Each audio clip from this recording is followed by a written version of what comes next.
Good morning, everybody. Welcome back. This video is for Wednesday, the 15th. Um, by Wednesday, the 15th, I'm going to assign Flipgrid. Flipgrid is an app that you answer a question, not with writing, but with speaking into a 1 minute video. It'll ask you if you have permission to use the microphone and camera of your computer, and it records a 1 minute video. And the other thing is, too, our class can see everybody's responses.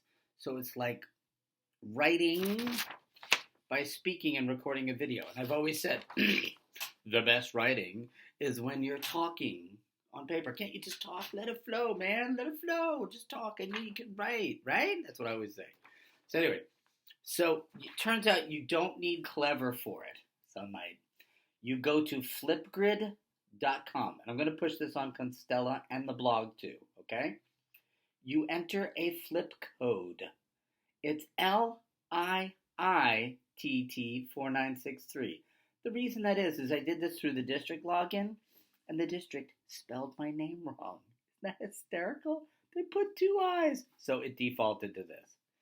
Once you enter this code, it's going to ask you for an ID. Your ID is simply your Chromebook password. You do not have to put your name or anything, just your Chromebook password. Am I repeating myself like an obnoxious teacher? Just your Chromebook password. That's the 006 numbers. And everybody's is different, and if you need it, text me, email me. I got them all, but you should be using it by now. Here's a picture of a bread line in the Great Depression. Remember, last two chapters, Bud was on the bread line.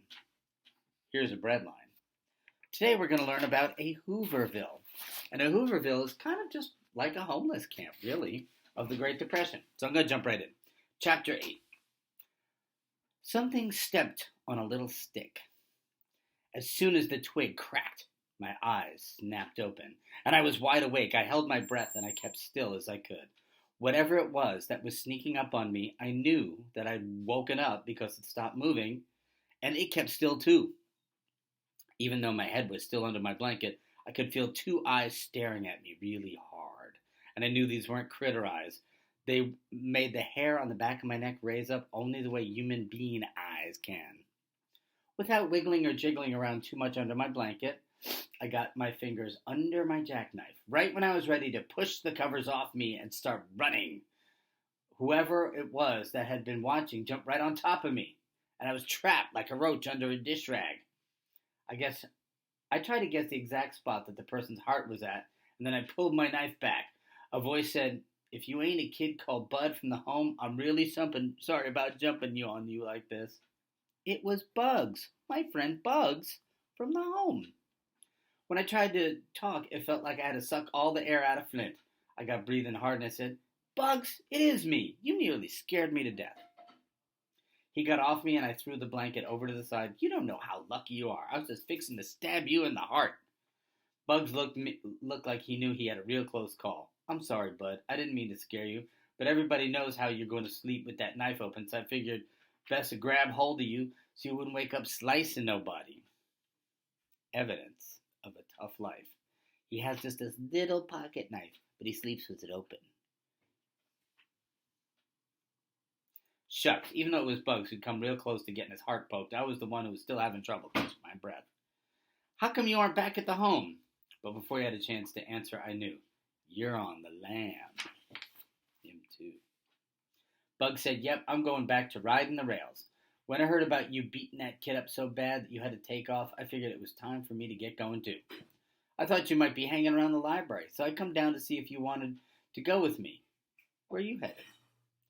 "Well, there's always fruits to be picked out west. I heard we can make enough money to get by out there.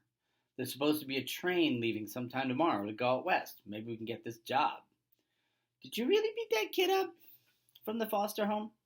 "Uh-huh. Yeah, we kind of had a fight." "How long does it take to get out west?" "Well," Bugs said, "depends on how many trains you gotta hop." "Was he really 2 years older than you, and you beat him up?" "Uh-huh. He was 12. Is it fun to hop a train, Bugs? Sometimes it is, sometimes it's scary. We heard it was kind of big. We heard the kid was big, too. You still beat him up? Yes, he was big. I can't see how we can hop on a train. They look like they're moving pretty fast. You don't hop on them when they're going fast. You climb on one when it's sitting in the train yard. Did the guy cry after you whooped him? I love this conversation. It's like two ways. Well, kind of. He looked real scared. Then he told his mama to keep me away from him. They even said I was a hoodlum. Are we going to sleep on the train? Sure we will. Some of the time the train don't stop for 2 or 3 days even. Man, I always try to tell people that just because someone's skinny, it doesn't mean they can't fight. You're a hero, bud.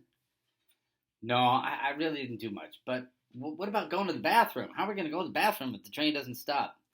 You just lean out the door. What if the train's still moving? You get a nice breeze.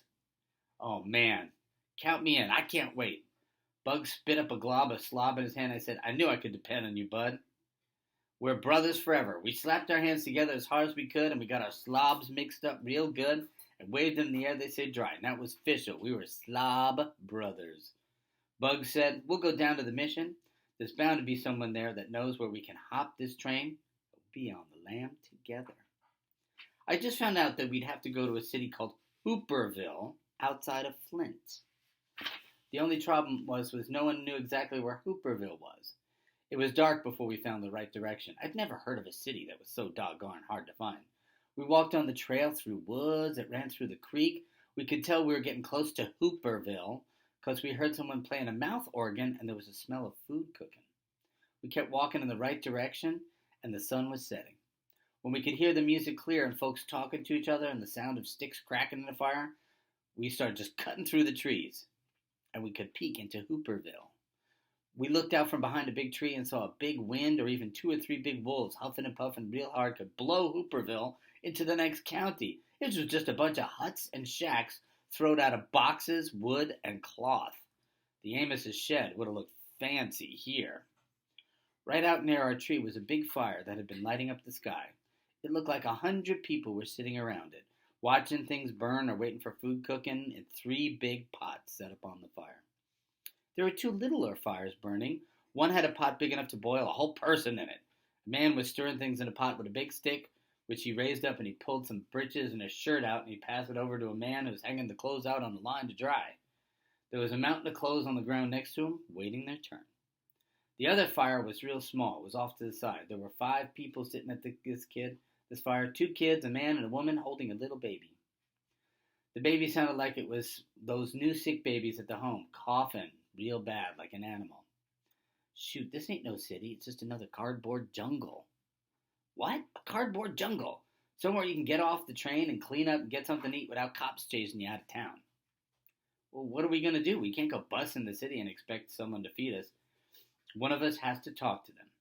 Let's flip for it, okay, bud? Okay. Bugs rumbled around his pocket and he found a penny. Heads I win, tails you lose. Are you listening to that? Heads I win, tails you lose. Okay. He flipped a penny in the air and caught it, slapped down on the back of his hand. But tails you lose. So what do I say? Ask them if this is Hooperville. See if they got any extra food. I moved out from behind the tree and I walked towards the biggest fire. Excuse me, is this Hooperville? The man who was playing the mouth organ stopped and everyone at the fire looked at me. One of the men said, "What is it you looking for?" I'm looking for a city called Hooperville. They all laughed and laughed and laughed. Now, son, what you're looking for is Hooverville. Like, it's with a V, not a P. Like President Herbert Hoover. Oh, is that it, sir? Yeah, this is a Hooverville. This is one of them. One of them? Yeah, they're all over the country. This is the Flint, Michigan Hooverville. All of them are called Hooverville? Yep, that's right. Mr. Hoover worked so hard at making sure every city has got one thing that it seems like it would be criminal to call them anything else. That's the truth. How are we going to know if we're in the right one? Are you hungry? Yeah. Are you tired? Yeah. Are you scared about what's going to happen tomorrow? I didn't want to think about it. Not exactly, but I'm nervous.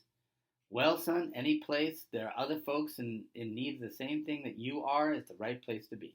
This is the Hooverville you are looking for. And Herbert Hoover was president when the Depression started. Then Franklin Delano Roosevelt became president, and he was the one who did the New Deal and some of the solutions to the Great Depression.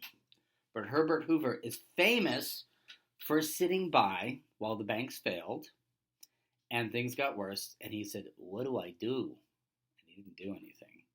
So, yeah. I mean, he did try some things. You'd have to study it kind of like more on a detailed level, but it wasn't effective. He basically just stood by while things went kaboom, kaboom, kaboom. And then the Depression got very deep. So that's why they call them Hoovervilles. I knew what the man was trying to say. This was exact same kind of circle talking and cross talking Mom used to do. Bugs hadn't had that kind of practice. He came out from behind the tree. I don't get it. You said there were Hoovervilles all over the place? What if we was looking for the Hooverville in Detroit or Chicago? How could this be the right one? You boys from Flint? Yes, sir. The man waved his mouth organ like a magic wand. He said, "Boys, look around you." The city was bigger than I thought. The raggedy little huts were in every direction you looked, and there were more people sitting around than I first thought, too. Mostly it was men and big boys, but there was a couple of women now and then and a smaller kid. They're all colors you could think of, black, white, brown. The fire made everybody look shades of orange. All these people are just like you. They're tired, they're hungry, they're nervous about tomorrow. This here is the right place for y'all to be because we're all in the same boat. And you boys are nearer to being home than you'll ever get. Amen, brother. The mouth organ man said, "It doesn't matter if you're looking for Chicago or Detroit or Orlando or Oklahoma City. I have ridden the rails to all of them. You might hear that things are better down the line, but they're singing the same sad song all over the country right now, son. Believe me, being on the road is no good. If you're from Flint, this is the Hooverville for you." "Brother, why don't we feed these boys?" somebody said. "They looks like they haven't eaten in 2 or 3 months. Shucks, you didn't have to point at nothing. Everybody know who he meant. But I didn't care. Food was bubbling up in those 3 pots. Sounded delicious. You're welcome to join us, but we all pitch in here. So unless either one of you is carrying one of them smoked hams in them bags or something, you're going to be pulling KP tonight." Pulling what? Kitchen police. You help with the cleanup after everyone's had their fill. There's a couple other young folks, and they'll show you what to do. "Yes, sir," we screamed. A woman handed me Bugs each a flat, square, empty tin can. "That, my lords, is your china. Be careful not to chip it." A woman handed me and Bugs, the china said the word jumbo A&P sardines on the bottom. She handed 2 beat-up spoons and said, "Don't be shy. You two just about missed supper. You better hurry up." She took us over the big pots and filled our tin plates. "You're lucky. It's muskrat stew tonight, and there's plenty left over. Eat as much as you can." The stew was made out of dandelion greens, a couple of potatoes, some wild carrots, some crawdads, and a couple little chunks of meat. It tasted great. We got done in a few seconds. All right, so a muskrat is it's related to the beaver, and it's a wild rodent. Crawdads are crayfish, and they actually taste really, really good. But you'll find them in creeks in Oakland and Berkeley, too. So I'm sure with dandelion greens and wild carrots, it was a little pungent tasting. But when you're super duper duper hungry, you will eat muskrat stew. All right, we're going to leave it right there. We'll pick this up tomorrow. I'll be looking for your flip grids. Okay? Okay.